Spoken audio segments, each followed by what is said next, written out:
Good evening, everyone. It's my pleasure to introduce you to this talk, Is the Hype in AI Justified? And my name is Jonathan, and I represent Edintelligence. And really what this is all about are the different perspectives of artificial intelligence and whether or not the use of certain fields in machine learning and robotics and so on that all are encompassed by AI, whether or not it's justified to be concerned with their use or not, and kind of questions in the periphery. So to introduce the panelists, the order will be from the bottom up in terms of speaking. First, I'd like to introduce Vassilis Galanos. He's doing his PhD at the University of Edinburgh, and he's investigating the social dimensions of artificial intelligence and robotics. More specifically, he explores the issues of expertise, who's entitled to speak about AI and robotics, and expectations. How do future visions and imaginaries shape current discourses on AI, robotics, and research policy and the public understanding? And then Professor Guido Sanguinetti, a reader in machine learning at the Institute for Adaptive and Neural Computation at Edinburgh University School of Informatics, and his lab focuses on the probabilistic modeling of biological systems and inference in dynamical systems. Dr. Ian Poole, who works over at Canon Medical Research Europe, and he is a principal machine learning scientist there, and was working 10 years with Toshiba Medical before it was acquired by Canon, and his work involves image analysis using convolutional neural networks, and he has a passion for medical imaging, healthcare informatics, R&D strategic planning, team building, and genomic analysis. And then Dr. Ben Allison, who's the principal machine learning scientist at Amazon, and for the last 4+ years has been working as a machine learning scientist. They're building teams and evaluating machine learning systems to solve business problems, and enjoys engaging with the academic disciplines of machine learning statistics, language processing, vision processing, and general AI. And finally, last but not least, we have the moderator of this event, Dr. James Stewart, who's a lecturer and senior research fellow at the Institute for Science, Technology, and Innovation Studies. And he concentrates on the appropriation, consumption, and use of ICTs, and the co-evolution of large-scale systems of technology and culture. He's recently returned from 3 years as scientific officer at the Institute for Prospective Technology Studies at the European Commission in the Action on ICTs for Social Inclusion. So can we all give these speakers a round of applause, please?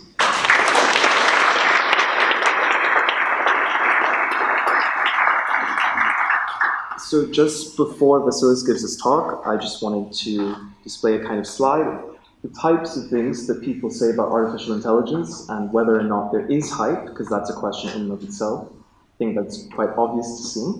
And really, what sort of questions can you ask that are productive of this sort of field of wave of information?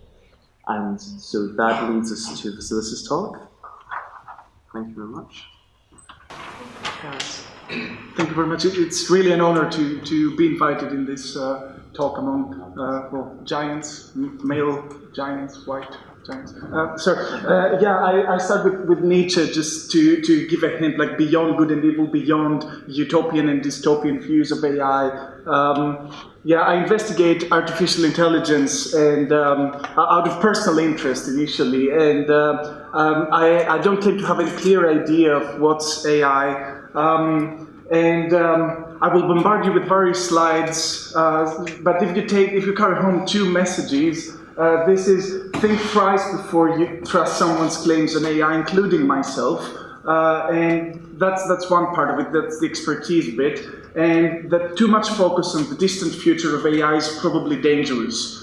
So keep these 2 in mind, and past that, to introduce my work, I kind of finalized the terminology I'm using. First, I'm looking at extreme expectations. AI, if you look at its history, which I'm going to expand on soonly, is definitely polarized since the 50s. It's either very positive future visions or very negative visions of the future. So that's why I call it extreme expectations. And then nowadays we see the phenomenon that I denote as expanding expertise. So you have people who use their prestige and their credentials to justify themselves as commentators of AI.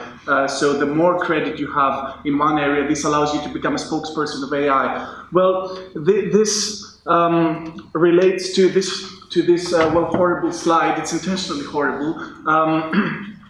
Unreadable, definitely. This comes from my PhD. It's a collection of definitions of AI that I gather from various people. The background, if any of you has a psychology background, is the Rorschach experiment, which is basically you throw some random pieces of ink on a paper and you show it to a patient and you ask them, what do you see there? And they come up with all sorts of butterflies or demons or bats or whatever, so they project their hopes or fears, and generally AI is something very relationally defined. People are giving various definitions. Usually people, I ask AI specialists, and they usually say, they refer to another technology. They say, well, there's no really AI, it's just machine learning, or it's just algorithmic training, or it's basically the internet, or it's deep learning, and it's a morass, really. And my basic conviction is that people say AI, they don't say artificial intelligence. If they always said artificial intelligence, that they reflected on the fact that, there's an artificial thing and we don't know what's really artificial and what is natural, or we use these terms to differentiate between various groups of people or various substances we don't like to use, or if we focus a bit more on intelligence, what do we mean by intelligence? If we don't know what we mean by intelligence, really, then it gets a bit more messy. Anyway, past that, there are some standard definitions. There are definitely some technologies going on. We do have robotics, we do have intelligent robotics, we do have Roomba, we do have deep AI algorithms, Facebook, Amazon, and so on. We do have distinctions between weak AI, so lower technological AI, so machine learning and so on. And we have strong AI, ideals of strong AI. We have the ideas of the artificial general intelligence. We have the notion of situatedness, so it's somewhere in the net, or it's embodied, and so on. But usually these come with many expectations. This is, for example, the Robotics 2020 multi-annual roadmap, and they try to combine stuff. So these are the realistic bits. But then when it comes to hype, I will give you a very simple example. So if any of you are local, you might know the Margiotta supermarket. So a famous big university here in Edinburgh, they wanted to try a robot there. And they kindly asked the supermarket people if they are likely to test it. They did. Eventually, the customers were creeped out by the robot, and the robot was quite... well, you know how robotics are. If you come from a robotics background, they're not as good as they look. So then you got the Edinburgh newspaper, kind of humble, kind of realistic. They say, Margiotta shoppers say farewell to first robot worker. So cute and nice. Now, a few hours later, the same news is picked up by the Telegraph. Fabio the robot sacked from supermarket after alarming customers. Then a few hours later, the Times picks it up. Store fires robot server Fabio for pushing shoppers' buttons.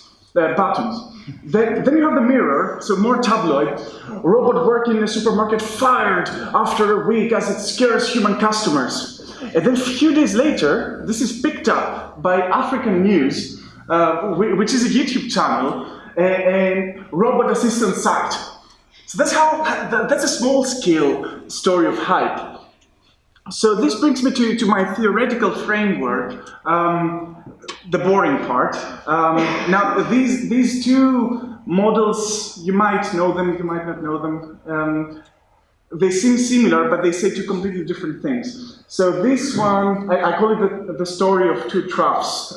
So the first one is the uncertainty trough. It was developed here in Edinburgh by Donald Mackenzie. So according to this one, the closer you are, the more directly you are involved in knowledge production, your uncertainty about the technology is relatively high. You know what might go wrong. You know all the sort of technical inconsistencies that might be there. And the more alienated you are from the technology, so if you're an end user, your uncertainty is a bit higher. Now, in between, if you're a stakeholder, if you want to advertise the product, if you want to make some sort of benefit of it, your certainty is very high and your uncertainty is low. Hence the trough. So when you hear people, journalists, commentators, people talking about AI being very, very certain, think of this trough. It's a tool that I willingly give out to you. I don't want to keep it for my PhD. And the other one is the trough of disillusionment, hype and disillusionment, or the Gartner hype cycle, a bit more famous than the certainty trough, which basically says that every technology follows a trough of hype, which is then followed by disillusionment and then a moment of stabilization. My hypothesis so far is that we now enter the trough of disillusionment in AI, at least at a large scale. I will provide with some evidence a bit later. And for example, this event now is perhaps evidence that we entered the unhype hype. Now I recommend that we use the rear view mirror approach. That's how I call it. So if you drive, you have a rear view mirror and you look back to see what's coming. The rear view mirror allows people to adjust their trajectory towards the future without being shaped by imagined futures. But you learn from the past in order to project. So when it comes to AI, Hubert Dreyfus, if you're an AI person, you might love or hate him, but Hubert Dreyfus actually spoke of the first step fallacy in AI. So basically people in early AI stages, they said, well, we can make pocket calculators, for example. That means that in a few years' time, in 10 years' time, we'll have computers which will compose original music, or we will have computers which will psychoanalyze people, and so on. So you climb the tree and you think that you will be able to reach the moon shortly. So this is the first step fallacy. Eventually, this led to many problematic aspects. Some people say that this was justified exaggeration. So just imagine you were an early AI person from the 1950s, for example, and you want to establish your field as a sort of researcher, and you want to apply for grants, for money to do your research. So you exaggerate in order to convince people. So that's what we might call the justified exaggeration of the 50s. That's why many promises were given. That's why many promises were not fulfilled. James Fleck wrote an article on that in 1982 on the development and establishment in artificial intelligence. It's a dense article, but it's very interesting to read. I recommend it very highly. And 1993, Daniel Crevier wrote the terminus history of AI, where he actually reflects on the same topic. Now, these big promises led to what we call AI winter. I was surprised last week in the previous Ed Intelligence event to speak to some people and find out that people who work with AI don't know the term AI winter. And peculiarly, I know it, and I'm a social scientist. So if you look at the 50s and the 60s, people gave these big promises, followed by big disillusionment. So periods of great stagnation in grants actually result from big promises that were unfulfilled. And so far we had 2 AI winters, and there have been people who have been suggesting that after the current hype, we might enter a 3rd AI winter. So it's a bit dangerous for people who work with AI to make these claims. Now, people who work with AI now, I assume that they have taken their lesson from previous generations, that they don't make big promises. They're a bit humble. But then the expertise is moved to other people who speak about AI, and then from those people, we have other kind of promises that are unfulfilled. So it becomes a bit weird. These are some prophecies. I won't go through them in detail, but you can find them. There are such things on the internet. I'm in very proud possession of this book from 1955, which is the equivalent of today's Oxford's very short introductions. So it's a Pelican book. If you're above a certain age, you might remember them. And this shows that AI was hyped in 1955, and there were publicly accessible books that you could buy and learn about the topic. So these are linear models of future trajectories. You might know. Does anybody recognize that thing on the left? Yes? Moore's law? Yes, yeah, I get some nods. Yeah. So this is the original Moore's law. That's how the thing started in the original paper. Not many people have seen this form of Moore's law. So he says, well, okay, it's 1965. We've done this progress. Probably we'll do a similar progress by 1975. Same year, Irwin Good. I don't know if you know him. Alan Turing's associate mathematician. He proposed the idea of ultra-intelligence, which is very similar to the idea of singularity that you might be more familiar with, a term that Victor Vinge coined in 1991. It's exactly the same idea that we will reach, if you look at Moore's law, which wasn't really a law, but people called it a law, that eventually machines will take over and so on. This is a fancy version of the singularity argument from Time magazine. And you might be also aware of the superintelligence discourse by Nick Bostrom, 2014. So that's the most recent installment of it. Now, an easy way to get done with such arguments is to claim that this is deductive reasoning. So I call it seductive reasoning because it seduces people. People are impressed by its arguments. And The Economist made a very, very humorous short article saying a few months after Nick Bostrom's book was published well, we've noticed that in 1929, the average turkey weighed 13 pounds. So today it's over 30 pounds. So in 150 years, turkeys will take over the world. That's the Turkzilla argument. It's exactly the same with artificial intelligence. Now, unfortunately, sorry to break this down for you, Morty, but for those of you who watch Rick and Morty, but reality is much messier than that. So there is a social context, and these people who believe in deductive reasoning, they don't get the social context. So first of all, technologies don't develop according to their inner logic. Some students here will recognize that from technological determinism. Now, technical capabilities are constrained by multiple factors. Stakeholders who fund AI-related projects don't like the idea of singularity, although they mistakenly refer to it, and they should or have other priorities such as climate change, poverty, equality, and so on and so on.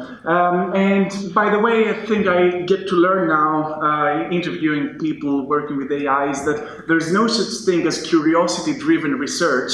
So you don't need to fear the mad scientist doing experiments at home and creating the robot which will take over. And there's no scientist hero who will actually create the ultimate AI.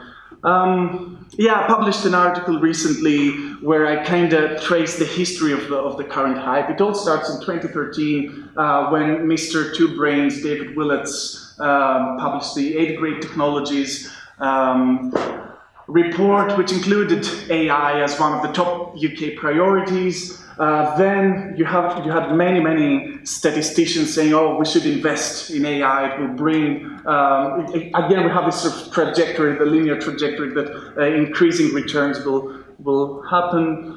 And then 2014 starts the show. So you have Stephen Hawking giving public talks and everything that AI will mark the end of the world. You had Elon Musk tweeting and explaining that I'm on the same camp with Hawking. And then they co-author a paper, the Open Letter for Beneficial Artificial Intelligence, Ban Autonomous Weapons. Then on Reddit, he gave an Ask Me Anything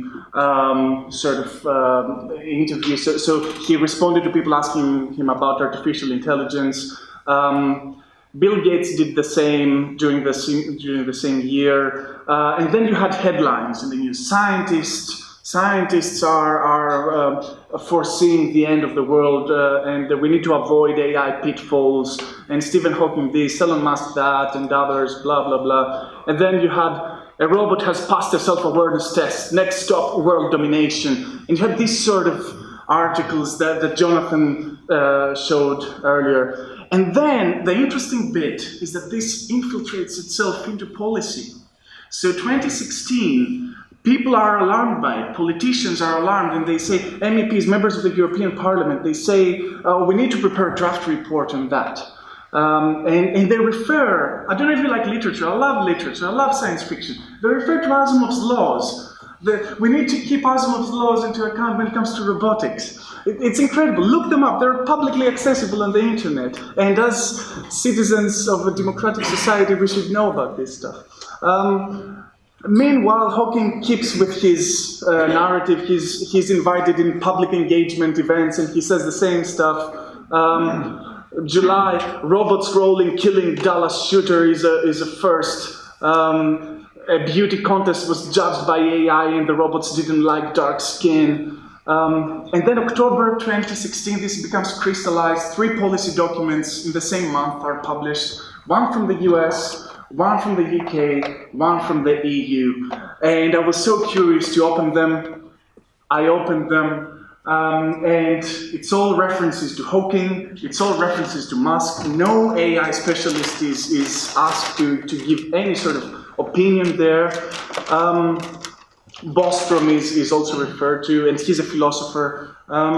So there's a new statement afterwards.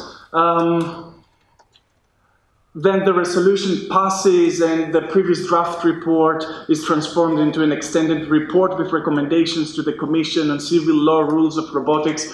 This story keeps up to now. Meanwhile, Elon Musk is tweeting against AI, and he receives thousands of likes and retweets.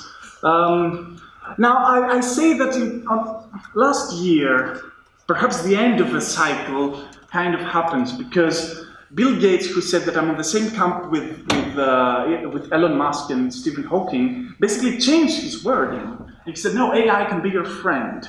And he's sort of one of these commentators that whatever he says, he sort of shapes. He's a trendsetter, if I may.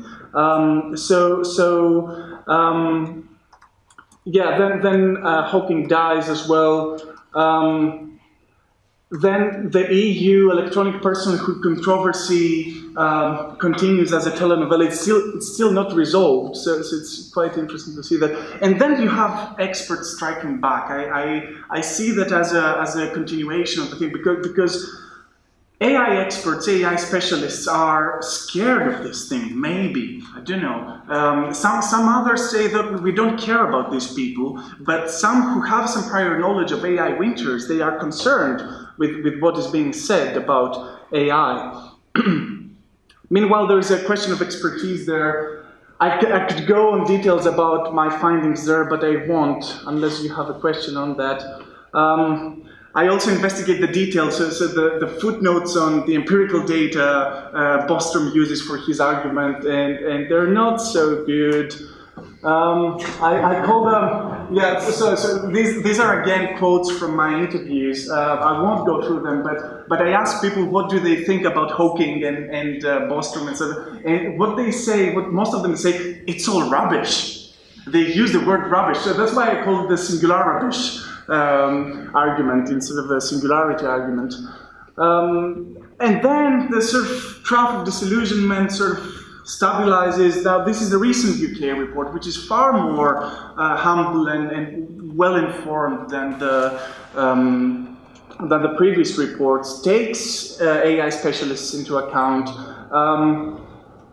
Any social scientists here recognize Lord Giddens? Yes, Anthony Giddens, member of the... So I might be a bit biased, but it's a well-informed document. I would say as a short of conclusion that the narrative of AI is constantly attractive. From the ancient times, we had the golden goddess in Kalevala. If you're Finnish, you might know the ancient legend. Pygmalion in Galatia, Hephaestus, self-activated automata, Daedalus, the Golem, Geppetto's Pinocchio, Frankenstein, Karl Čapek's Rossum's Universal Robots, which express the same anxieties of an over-rationalized human or an irrational human which will be devoured by their own progeny. Yeah, as a conclusion, I came with the idea that unhype is the new hype. Black is the new black. I don't know. I would say that hype is misdirecting from factual, actual challenges and opportunities. So we don't see what we can actually do and what we should actually care for. On the one hand, I'm saying, let's make unhype the new hype. On the other hand, I'd say, let's be cautious of unhype as the new hype, because it might lead to the other extreme, because AI likes extremes. So we need to be cautious in every case. I would say foster healthy AI skepticism. When you hear, next time you see hashtag artificial intelligence, think twice. If you see hashtag Bitcoin next to it and blockchain, think thrice. You know, and that's directed more towards the organizers of this event, that we should work on a strategic alliance between informaticians, computer scientists, and science and technology studies, social scientists, to guide all these niches between industry, medicine, policy, journalism, fiction, and so on, to create a sort of fruitful thing. And I usually close with this quote from Adam Phillips's Monogamy.